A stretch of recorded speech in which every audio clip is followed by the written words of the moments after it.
প্রত্যেক বছর যেরকম 21শে জুলাই আগের 21শে জুলাই থেকে আরো বড় হয়েছে, আরো বেশি জনতা এসছে, আরো বেশি গুরুত্ব পেয়েছে, এবছরও 2025-এর 21শে জুলাই তার আগের 21শে জুলাইগুলোকে ছাপিয়ে যাবে। জনতা সমাবেশ অনেক বড় হবে ভারতবর্ষের রাজনীতির ক্ষেত্রে, এবং পশ্চিমবঙ্গের বিধানসভার নির্বাচনকে সামনে রেখে 2025-এর 21শে জুলাই খুবই গুরুত্বপূর্ণ, খুবই প্রাসঙ্গিক। এবং এখান থেকে মমতা বন্দ্যোপাধ্যায় আমাদের সর্বময় নেত্রী, তিনি দিক নির্দেশ করবেন, সঙ্গে থাকবেন অভিষেক বন্দ্যোপাধ্যায়। সুতরাং পার্টি বলতে পারেন আসছে কাল দুপুর 2টোর মধ্যে ইলেকশন 2026-এর ইলেকশনের দিন, মানে দিক খুলে যাবে, প্রস্তুতি শুরু হয়ে যাবে।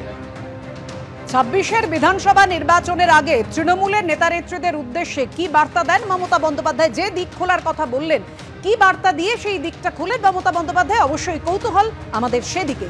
এই মুহূর্তে আমরা সরাসরি চলে যাব গীতাঞ্জলি স্টেডিয়ামে, রয়েছেন আমাদের প্রতিনিধি অনির্বাণ বিশ্বাস।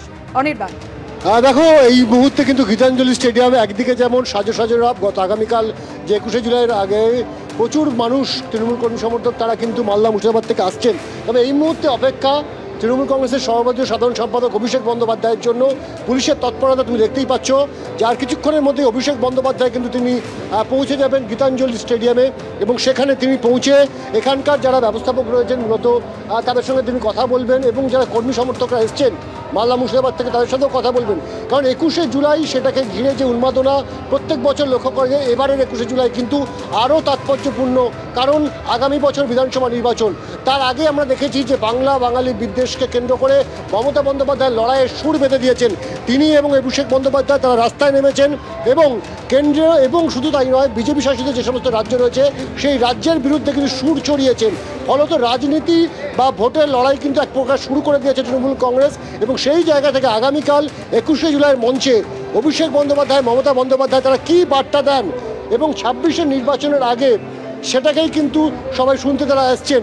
অভিষেক বন্দ্যোপাধ্যায় কিছুক্ষণের মধ্যেই তিনি কিন্তু এই গীতাঞ্জলি স্টেডিয়ামের যে ব্যবস্থাপনা সেটা খোঁজে দেখতে তিনি পৌঁছবেন, এবং ইতিমধ্যে পুলিশি তৎপরতা একেবারে শেষ পর্যায়ে। অভিষেক বন্দ্যোপাধ্যায় কিছুক্ষণের মধ্যেই পৌঁছবেন, এবং এখান থেকে তিনি কিন্তু চলে যাবেন সল্টলেকে। সেখানে কিন্তু যে বইমেলা প্রাঙ্গণ রয়েছে, সেখানেকার যে ক্যাম্প রয়েছে সেইগুলো ঘুরে দেখবেন। তারপর সেখান থেকে তার যাওয়ার কথা ক্ষুদিরাম অনুশীলন কেন্দ্র, এবং সর্বশেষ তিনি উত্তীর্ণতে যাবেন এমনটাই কিন্তু আমরা জানতে পারছি। স্বাভাবিকভাবে এরই মাঝখানে অভিষেক বন্দ্যোপাধ্যায় একবার মূল মঞ্চেও যেতে পারেন, যে আগামীকাল 21শে জুলাই তার আগে এই যে মেগা ইভেন্ট তৃণমূল কংগ্রেস, সেই ইভেন্টের শেষ পর্যায়ের প্রস্তুতি খতিয়ে দেখতে কিন্তু অভিষেক বন্দ্যোপাধ্যায় বিভিন্ন জায়গায় পর্যবেক্ষণে বেরোচ্ছেন।